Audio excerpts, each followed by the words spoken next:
Hi, everybody. Welcome back to the KC CHIROPulse podcast, brought to you by CATS Consultants, helping doctors keep their pulse on success. I'm your host, Dr. Michael Perusich, and I'm joined by my co-host, Dr. Troy Fox. Hello, Dr. Troy Fox. What's happening in Hello, Foxland? how are we doing? I lost all my facial hair today. I see that. So yeah, I'm clean shaven like a, it shows more wrinkles, though. It makes me look older, so I probably ought to grow it back in. But yeah, I'm clean shaven today. Crazy. We're not old. We're distinguished. Distinguished. That's right. I love it. Hey, you're always the keeper of all the questions. And I know you told me the other day you've gotten several emails here lately. So what'd you pick out for us? Yeah. So this one, obviously we've got a few people listen to our podcast. We kind of watch this, so we know that our podcast is becoming more and more popular over time. And we appreciate those of you that are joining in on our podcast, and hopefully we continue to give you great content that helps your practice. This comes from Nick in Pennsylvania. I'm like, whoa, awesome. Pennsylvania. We haven't ever had a question from Pennsylvania. So Nick, thanks for hitting us up from Pennsylvania. I've never been to Pennsylvania. I think it'd be cool to go there sometime. But Nick wants to know, he had a couple of questions. He basically said, my finances in my practice are good. I'm making decent money in my practice. Good. But I'm trying to figure out, beyond just looking at my checking account, what I need to do. How far do I need to project out my finances, or how far back do I need to look to try to figure out kind of how my practice is doing, other than just looking at new patient and visits? You know, how do I look at finances, and how do I do that in more of a, I'm going to use my terminology, more in a bulk fashion. And I thought, as I read that question, what a great question to ask, because that's something that we address with docs. I know that you have proprietary spreadsheets. I'll call them proprietary because you created them, and they're pretty cool and nobody else uses them. But I know that you are really big into the numbers game, and it's fantastic because we just did an evaluation on a practice not too long ago, and we were able to actually, without walking in the door of the practice, gain some inference into the practice. And then when we quizzed the doctor a little bit about it and said, okay, is this what you see? And they're like, that's exactly what my practice is doing right now. It was an amazing insight. So why don't you talk a little bit about what we do, and how that process works? And in addition, at the same time, you can kind of tell Nick exactly what he should be doing with his practice as well, whether he tries to create something on his own, or whether he reaches out to us and we help him a little bit with that. Yeah, it's a great question, Nick, and thank you for submitting that. It's funny, as you're reading the question and explaining what he's talking about, I'm thinking, because I just saw this movie like a couple of weeks ago. Remember Moneyball with Brad Pitt? Oh yeah. Yeah. And so we're kind of like the Moneyball of chiropractic. We dive into the statistics of a practice so deep and so hard.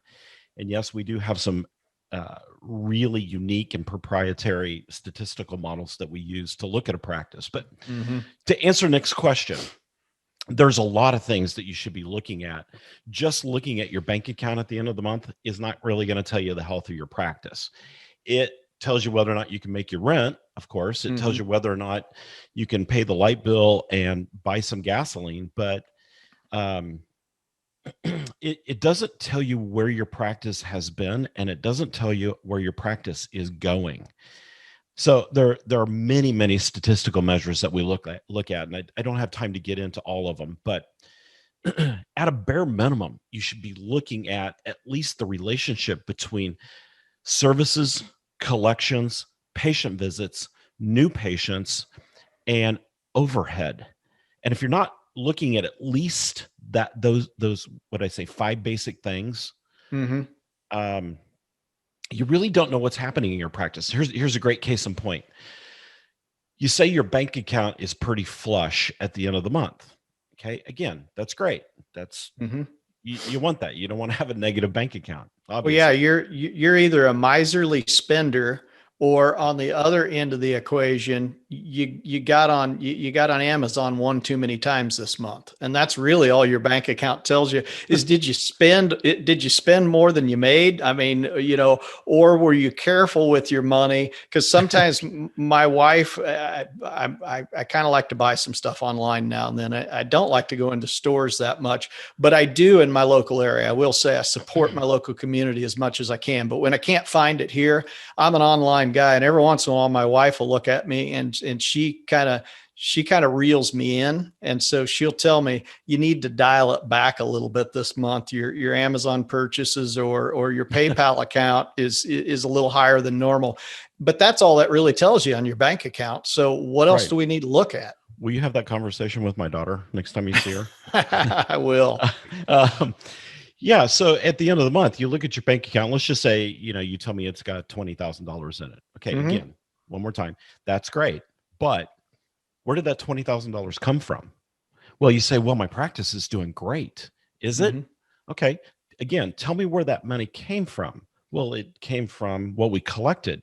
Excellent. Collected from where? Which bucket did Mhm. it come from? And you're all probably thinking, what in the heck is he talking about? Of course, it's the services that we put in the system that we turn around and collect. And my response to that is, no, that's not necessarily true. Your revenue comes from at least two different buckets. One, it comes from your services that are then Mhm. collectible, but it also comes from your accounts receivable as Mhm. you, in a longer period of time than at the front desk, collect those receivables. Okay. So let's say you happen to have a really low services month. And so you really didn't book a lot of services to collect this month. Let's say it was down $20,000, $30,000 or $10,000. Maybe that's more realistic. But you collected more this month than you've collected all year. Well, that's fantastic. How much did your AR go down? Because that's what I'm going to ask you. Right. And now that your AR went down, you collected a lot this month, which is good. But if your services went down, guess what? I'm going to tell you, for the next month, 2 months, 3 months, probably, your collections are going to hit rock bottom. And you're going to be sitting there scratching your head going, well, what happened? My patient visits didn't change. So Right. you've got to look at the relationship of the entire practice. In fact, when we analyze a clinic, just from a statistical standpoint, we look at the relationship between 30 different statistics, and we create these statistical models on how that practice is doing. And why do we do that? Because it lets us see beyond that 30-day cycle of what's in my checking account at the end of the month.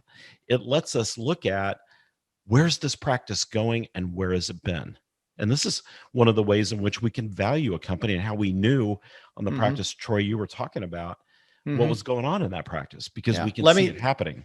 Let me throw another wrench in the works as well. So Yeah. we just talked a little bit about services going down, AR really covering that at that point, because your AR maybe came in at a higher rate than it has. You got paid on some stuff that was sitting out there for a while, and you had the biggest collections month that you've had for a while. But let's go back to your services. So your bank account's flush. Mhm. I'm doing great. Are you leaving money on the table though? That's another thing that we look Right. at often.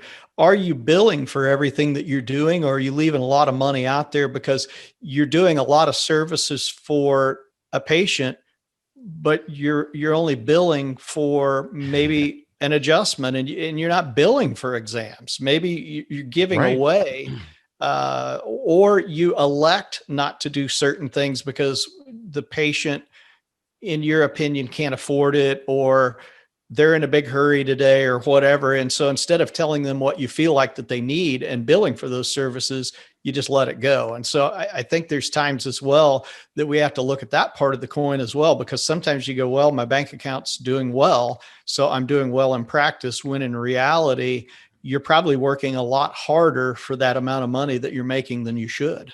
Right. And you just brought up two more buckets of where you need to look to see the health of your practice. One Mm-hmm. is your write-offs. And this is the bucket nobody ever looks at. Oh, Yeah. well, the write-offs are the write-offs. I'm not even real sure where they come from. It's those darn insurance companies aren't paying Mm-hmm. us. Is it? Or is it your billing services that you don't get to collect because either you have some policy in the office to write them off because you're a nice chiropractor and you have poverty complex, and so you don't want to charge that patient for the muscle stem or the traction or whatever it might be, and so you're just writing it off, or you're Mm-hmm. not paying attention to your EOBs and stuff slipping through the cracks and just getting written off because maybe were miscoding or something, and you should have been getting paid for it. Yeah. And the other one is on the code usage side. The code usage Usage. how much you use your codes is also important, because number one, that lets us know what you're not billing for. And I'm going to throw one out there.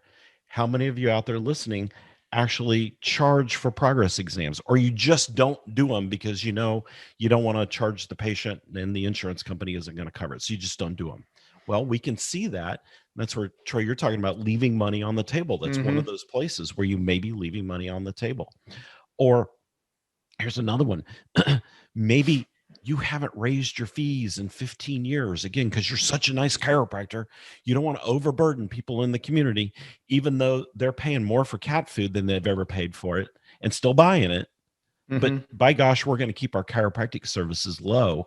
And now all of a sudden, you're leaving money on the table because the insurance company would have paid you $5 or $6 more for every visit, but you had your prices too low. Yeah, there's a difference between being a nice guy and getting walked on. And sometimes we roll ourselves out like a rug and allow ourselves to be walked on in practice because we're concerned about the community that we live in. You know, I know everybody in my community. Hey, that's great, but does the medical doctor in that community write off 75% of their services and only charge for 25% of them?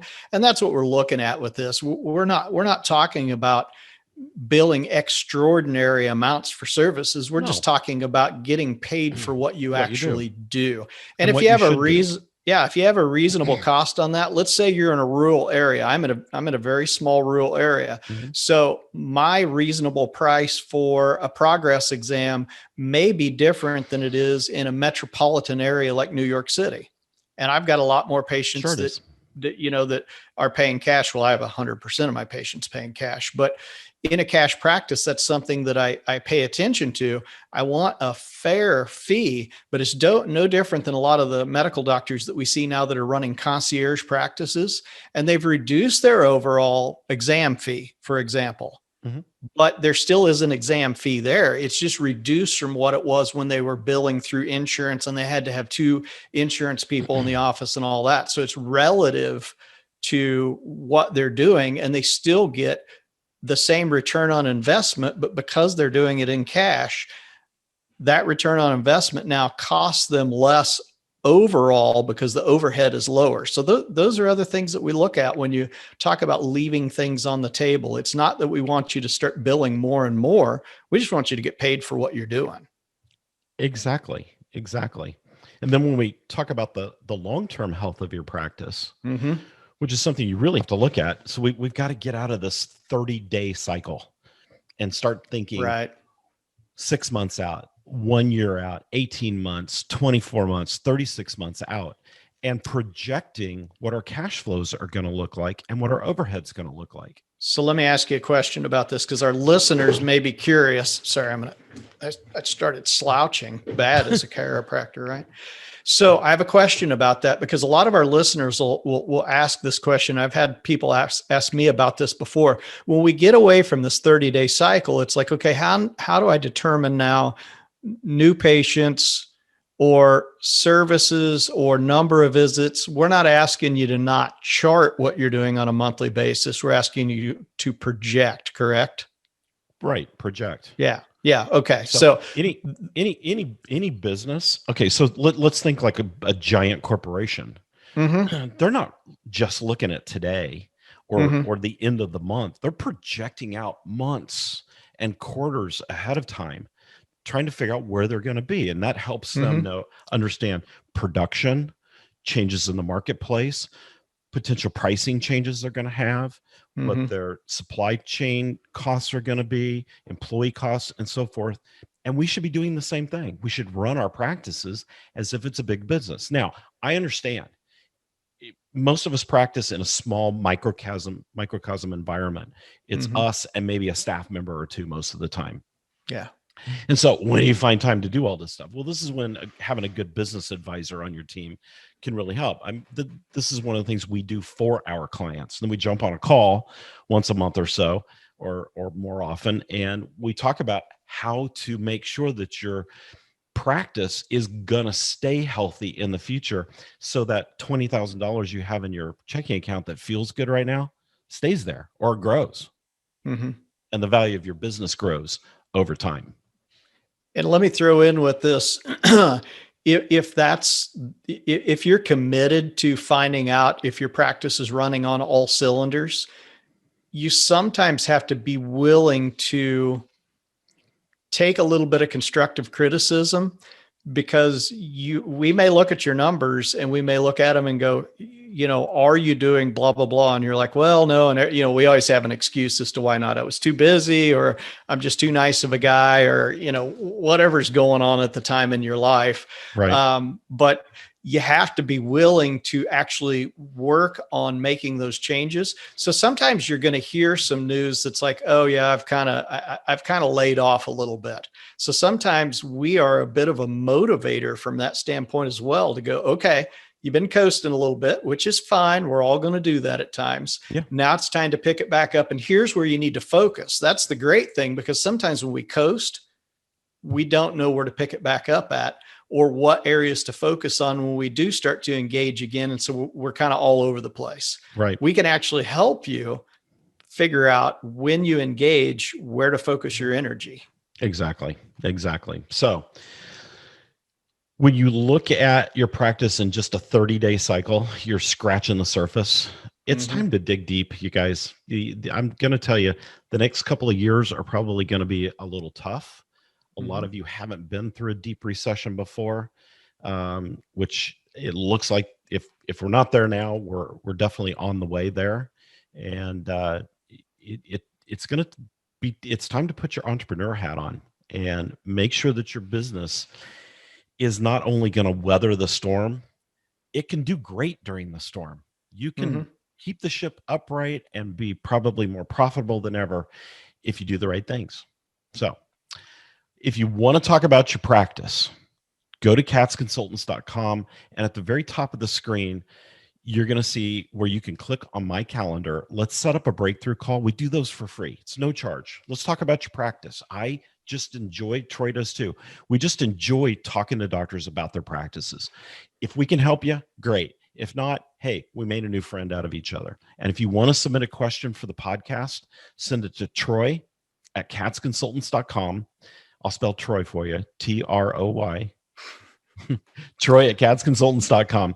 Throw a question at us. We don't have to give your name out or anything. And we appreciate all of you out there listening that are sending in questions and so forth too. Absolutely. I think that having those questions come in from people that are out in the field every day working are the most fun for us to answer, because we know they're real life questions. And those are things that we do deal with a lot, but sometimes we don't think about talking about them just because it's stuff we deal with all the time. And then somebody sends in a question, we go, what a great topic. Great question. Yeah. So Nick from Philadelphia or Pennsylvania. Sorry. Thank you for sending that in. Yeah. All right, everybody. Thanks for tuning in to the KC CHIROpulse podcast, brought to you by Katz Consultants, helping doctors keep their pulse on success. From all of us here at Katz Consultants, be sure to check us out at katzconsultants.com, and we'll see you next time.